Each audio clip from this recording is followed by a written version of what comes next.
Hello and welcome. We're going to show you how to do a couple different treats for Valentine's Day with basic sugar cookie dough. So you can find this recipe, I can send it to you or it's on the blog. So this has been chilled and you want to have it chilled for at least 2 hours. Now you can do cookie cutters straight on your countertop, but honestly our countertops scratch really easily. They're pretty, but they scratch a lot. So I just use one of our placemats to put the flour on, and you can also learn about the United States of America. Before we do that, I always pre-spray our cookie sheets because if I don't, half the time I'm gonna forget and I'll put them on and put them in the oven and then realize I'm not gonna get them off. So what we wanna do to start is put flour on our placemat, and then we're just gonna do half of our dough now so it's not too overwhelming. And you probably have your own rolling pin, but the kind that I like to use, especially for sugar cookies, is the kind that you use for fondant. It has a couple of different rings on it, and that kind of is a guide for you to make sure you don't roll it too thin. So there's kind of small, medium, and large, and you literally can't roll it too thin if you put it on the edge. So what we're gonna do is roll it out. Do you want help, Carolyn? Yeah. Okay, so Carolyn's gonna go ahead and roll it out. And while he does that, I'm going to go and get some of the candy pieces that we're going to be needing. Okay, so what we have is a bunch of Dum-Dums, and these are honestly ones we've accumulated over months. A lot of them are from our Popcorn Fest parade because we don't ever eat them, so they just kind of sit there. But instead of getting rid of them, you can use them to do one of our projects here. So Cameron's gonna take them and separate them into 3 bags. 3 bags. They can make all different colors, and like there's gonna be like a sort of like a different red, but still same red. Yeah, so all the reds and pinks in one, blues and greens in another, and then other colors in the last one. So you can go ahead and put them in. You just keep them in the packaging. Okay. Okay, so now that we have them all together, so these are all the pink and purple ones, you want to get a rag, not a rag, that sounds dirty in the kitchen, but some kind of towel, and you put it down on something where you can bang on it and it won't hurt whatever's underneath it. So we're gonna put on the cutting board, and double duty for this, you can also use a pan if you want to. So basically, you just smash it, take out your aggression. Kids weren't listening that day. Whatever it is, you already burnt half your cookies. There you go. And then whenever you take it out, there will be a bunch of crumbs in here that we're gonna sort through. Oh my gosh. Bye. Wait, okay, so as you see, we have a bag of just messed up sugary goodness. So what you wanna do with this is not have a baby cry. Because she wants to say hi. Can you say hi, Cadence? Say hi. No. She doesn't want to say hi, but that's because she can't have lollipops. Yes. So what you want to do is you take all the wrappers off and discard those, and then you want to take the sticks that are still fine and put them to the side because you are going to use them in just a little bit. And then all of the crumbs that you smashed, keep them in the bag because you're going to be using those in just a minute. Okay, so now that we have this rolled out and we have our sugar set aside, we're good to go. So the oven is already set at 350 degrees, so it's getting ready to go. And we have 2 different sizes of cookie cutters, Big Mama and the baby. So we're gonna use the big one first, and then we also have our cake spatula to help get it up, because sometimes with the big ones, whenever you get it up, it's a little bit floppy.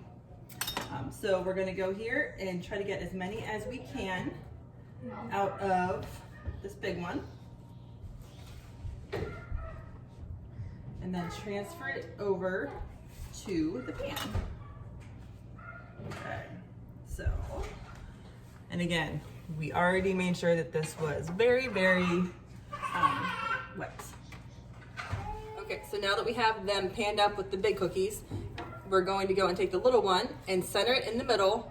And for those of you that are OCD, it will not be exact, probably ever. Yep, go ahead, push it down, and then lift it up.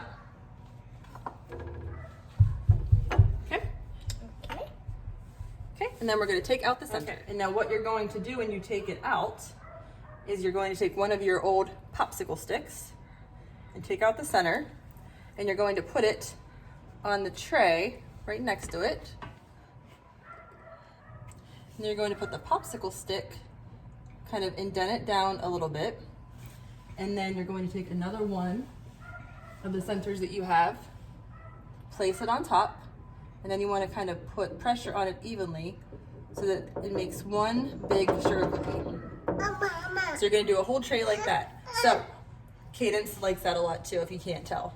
So we have the hole that's here, and then we have the sugar that's going to need filled. So Cameron's going to go ahead and show you what you do. So you fill it up so it's not even full to the top in the center with the pink and the purple.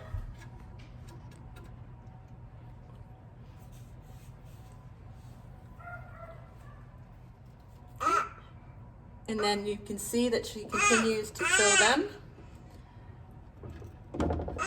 And then once they're all filled, the one thing you want to make sure doesn't happen is you don't want to get any of, that's right, Kaden says you don't want to get any of the candy on the cookie because it will burn. So you want to make sure that all the candy stays on the inside.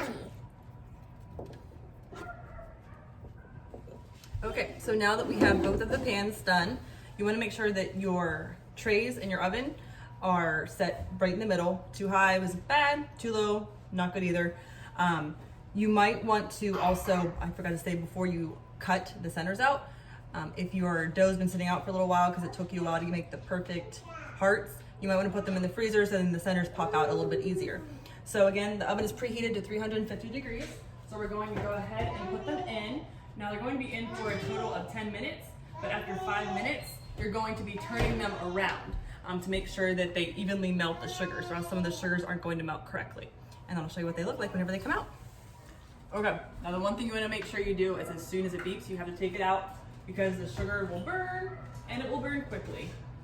So we have our lollipops. And then we also have the sugar stained glass windows, which I am not going to try to show you them because, oh, you can see them.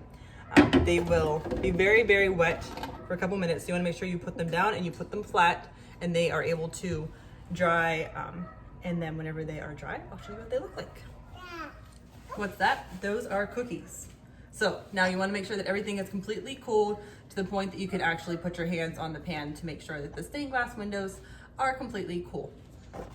So you have to be very careful. And another thing that I should have told you, you need to make probably twice as many as you will need if you're like me, because I am not patient and you have to very slowly go around the outside to get them up. So you'll probably have a lot of broken hearts. So I guess if you're having a breakup party or a singles girl party, that would probably be very fitting. But you want to get one of the spatulas and go around the edges very softly, and then they will kind of pop up, and then you will have your stained glass window cookies. So pretty cool from the front and the back. She thinks it's pretty awesome too. Yeah. And then ones that the kids can have, we have the lollipop cookies that came out, and you can always ice these and put sprinkles on, or you can put sprinkles on before they go in. But she apparently wanted one. What do you think? Is it good? It looks like she likes them. But these are great if you just want to package them up and take them to the kids' parties. And I mean, you can make these even if you don't want to make the stained glass window cookies and just make trays of these. Hopefully these help you out, and always check back for new things that we'll be doing together as a family. Thanks for watching.